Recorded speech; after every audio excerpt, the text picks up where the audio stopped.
Συνεχίζουμε λοιπόν, αγαπητοί φίλοι, την ανάλυση της σημερινής συνεδρίασης. Θέλω να κάνω ένα μικρό σχόλιο. Καταλαβαίνω ότι κάποιοι από τους φίλους που παρακολουθούν την ανάλυση αισθάνονται κάπως απογοητευμένοι. Η ώρα είναι 1:04 περίπου.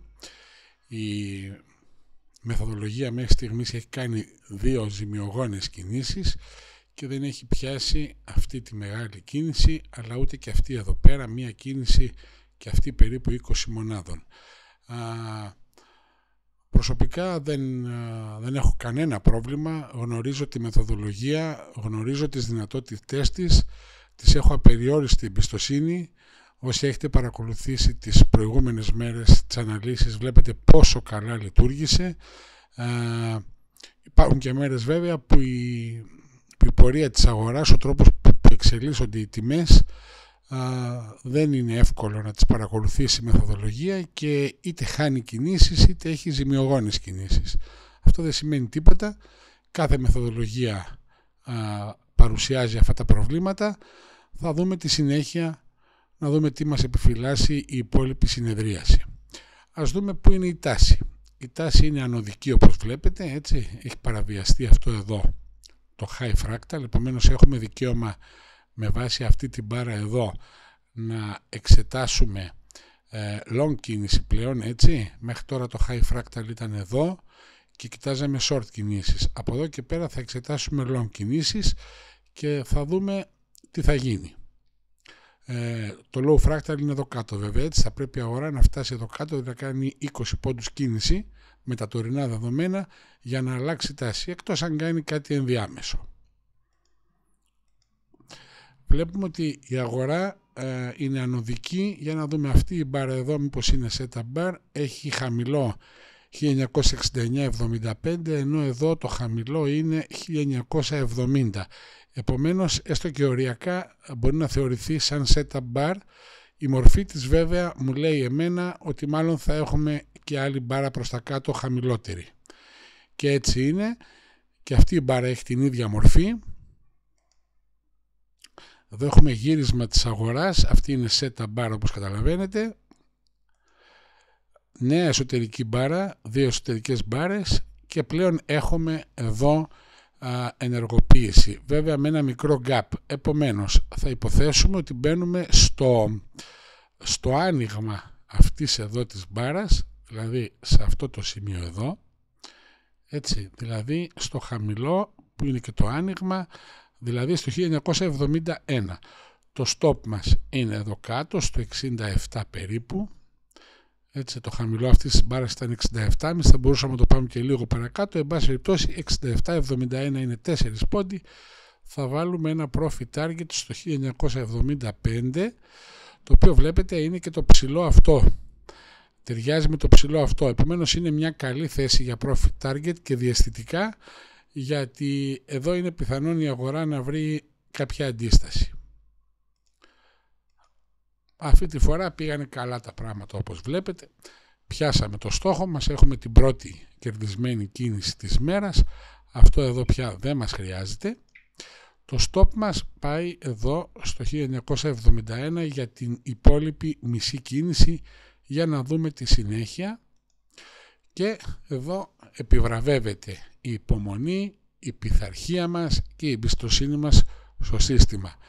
Έχετε το λόγο μου ότι παρότι παρακολούθησα το μεγαλύτερο μέρος της συνεδρίασης και έκανα και 2 κινήσεις εγώ, οι οποίες κατά σύμπτωση ήταν κερδισμένες, δεν το λέω για άλλο λόγο, κατά σύμπτωση ήταν, έτσι, μπορεί να ήταν και χαμένες, την ώρα που κάνω την ανάλυση της συνεδρίασης και μάλιστα μπάρα δεν έχω δει τι γίνεται παρακάτω. Δηλαδή τα σχόλιά μου πραγματικά, και θέλω να με πιστέψετε εδώ, είναι γίνονται την ώρα που εμφανίζονται μία-μία οι μπάρες. Γι' αυτό βλέπετε ότι πολλές φορές λέω πράγματα τα οποία στην επόμενη ή στη μεθεπόμενη μπάρα αναιρούνται.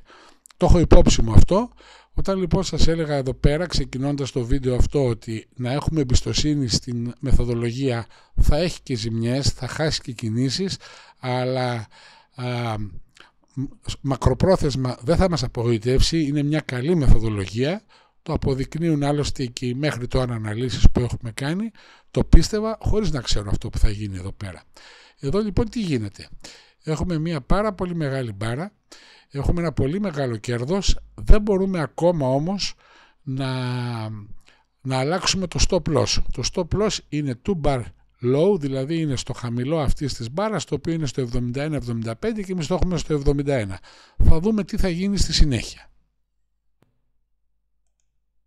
Βλέπουμε έχουμε μια νεότερη μπάρα η οποία έχει υψηλότερο υψηλό. Μπορούμε λοιπόν τώρα να κουνήσουμε το stop στο 73,5 περίπου και να βάλουμε και stop για την τελευταία στο 1/4 της θέσης μας στο 1971, έτσι, να δούμε τι θα γίνει. Αυτή είναι reversal bar, όπως βλέπετε.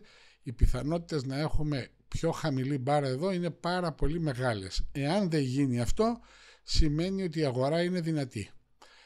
Πράγματι έχουμε χαμηλότερη μπάρα, αλλά νέα reversal bar. Βλέπετε τι γίνεται εδώ? Δεν μπορούμε να κουνήσουμε το stop. Επαναλαμβάνω, για να κουνήσουμε το stop πρέπει να έχουμε υψηλότερο υψηλό.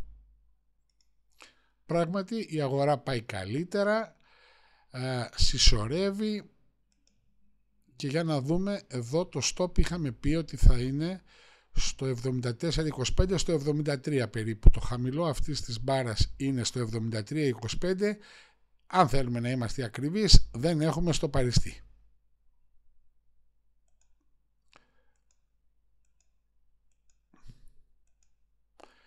Και η αγορά βλέπετε τώρα κάνει αυτή την κίνηση εδώ πέρα, κινείται σε στενότερο εύρος τιμών, δεν αλλάζουμε τα stop μας που είναι στο 73 και στο 71 για να δούμε τη συνέχεια.